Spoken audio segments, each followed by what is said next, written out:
happen to be the detective on call. At about 2 o'clock, 2:30 in the morning, I get a phone call from dispatch that this poor, innocent little girl, young lady, was found next to a shopping mall, kind of in this ditch area, and she's unconscious. It looks like somebody just almost beat her to death. Get in my car, I drive to the hospital. When you go to the emergency room on these type of calls, we go in the same way that the ambulance crews go in.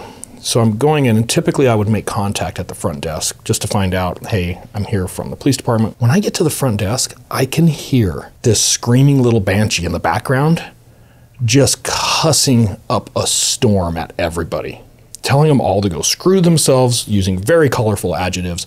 Like, she is losing her shit. I'm still trying to figure out why I'm even there to talk to who. I don't know who I'm even talking to. Sure. And I'm thinking, yeah, it's probably a mental health patient that they just pulled in off the street. It has nothing to do with, hey, I'm here for the unconscious female that you guys just brought in. And I'm sure a lot of what you were thinking was correct.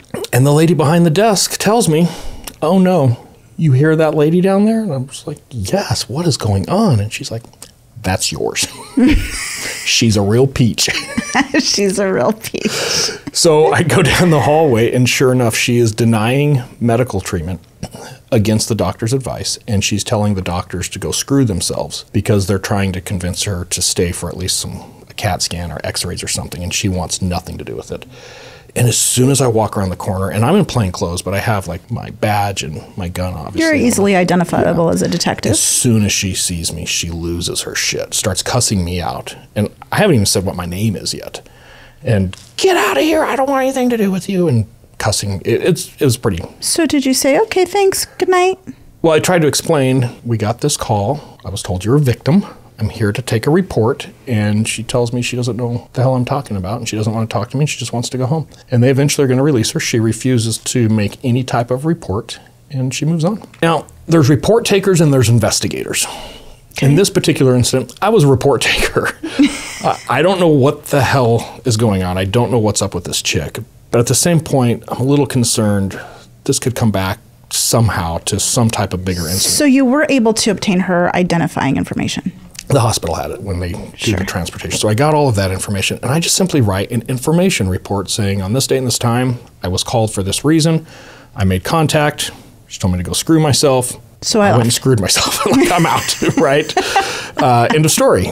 And I don't think much more about it until I get a call from a detective at a neighboring agency, Mesa Police Department. How much longer later? It was within maybe a couple weeks. Okay. And this detective began, and I know her. We've worked some cases back in the day together, and she explained, she's like, hey, we got to talk. I have this crazy case, and I'm worried that this lady I was dealing with is going to kill somebody. So periodically, I run her name in the system to see if there's any other police reports that have been taken, if she had any other law enforcement contact. Mm-hmm, good. And I just saw your report from last week where she was in the emergency room, and she tells me the original story with Officer Morin. And she's explaining, no, I think this chick is into this weird sex game where she lures guys in and then she tries to kill them. And I'm worried she's probably killed somebody and we don't even know it. Mm-hmm. So when I saw that you took this report, I'm a little worried. Did she try to kill somebody and they fought back? And this is what happened? Did she succeed? Did she actually kill someone? What the hell is happening? Right. And I explain, I have no idea. All I know is where we found her. I can go get Sophia's phone records. As far as who she's talked to. Who she's talked to. I don't want geolocation. I just want to know the night she was beat up and left in a ditch, who was she talking to? Right. So I get the phone records, and the phone records come back, and sure enough, there is a number. I couldn't find any prior history with this number, so just in the middle of the night, on the night that she gets beat, she starts texting this number, and there's a text conversation. Who's the phone number belong to? Well, I'm trying to figure that out at this point, and I run it in our system, and it comes up, and I'm thinking, I know this guy. He's pretty well known in our community. Oh, no. He's got a business, pretty successful business. He's a member of a church. A local church? Local church. Which is probably very big in this community of Gilbert, Arizona. I don't know, possibly.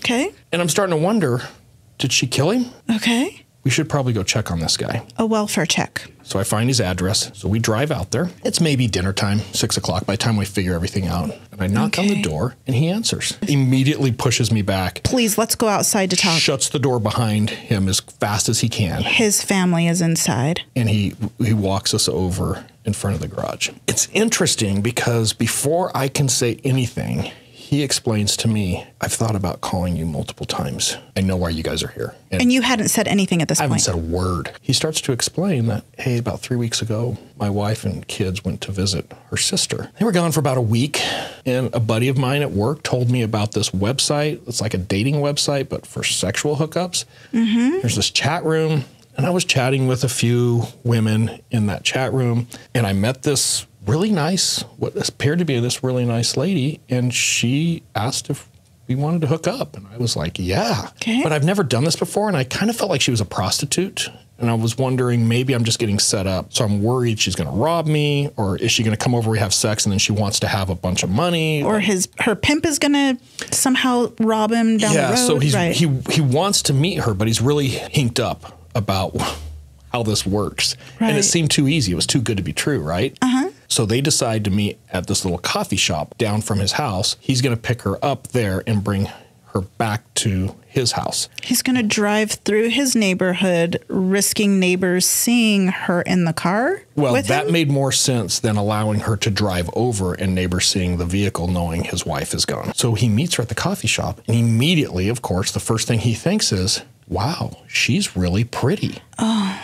Too pretty. And now it just confirms his thoughts to him. He's thinking, okay, she's definitely a prostitute. She's going to get me on the hook, and then she's going to charge me. Because in this guy's head, prostitutes are really pretty? I think it's more that really, really pretty women don't just hook up with people on a chat room on a random night. Right. I think that's where he's at. So it's got to be some type of a financial gain for her in his head. She's really friendly. They talk a little bit. And then as soon as they get into the house, she's immediately down to business. They go right to his bedroom. Okay. Very similar to Timothy's case. She starts taking his clothes off, lays him down on the bed, starts performing oral sex. And she's on her knees at the end of the bed again, and he's laying down. But he's still a little bit hinked up because he's never done this before, and he's not real comfortable because she did have a small bag, like a big purse or a small bag. He has some anxiety, maybe a little bit of guilt. Which is probably good because his eyes are open, unlike Timothy. And so when she comes up with the knife in hand and goes to stab him, he sees it coming. And he actually stops it. He gets some little superficial cuts, and he still had them when we were talking to him, like really minor cuts. But he blocks it and pushes her off of one side of the bed. He rolls on the other side. We're almost back to the Irish standoff again. Okay. Except she still has the knife.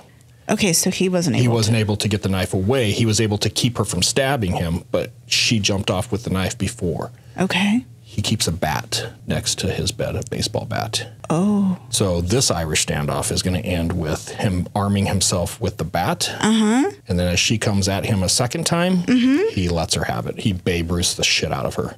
Oh my gosh. Yeah. Just knocks her unconscious in his bedroom? He hits her a couple times in the shoulder, and then that third time he catches her right below the ear, kind of, and she's turning away, and he cracks her a good one. So immediately, boom, she's out. And now he's thinking, shit, I've got a dead hooker in my house. Oh, crap. When's his wife coming home? I don't know, but you better clean that shit up. It's like, I got to get her out of here.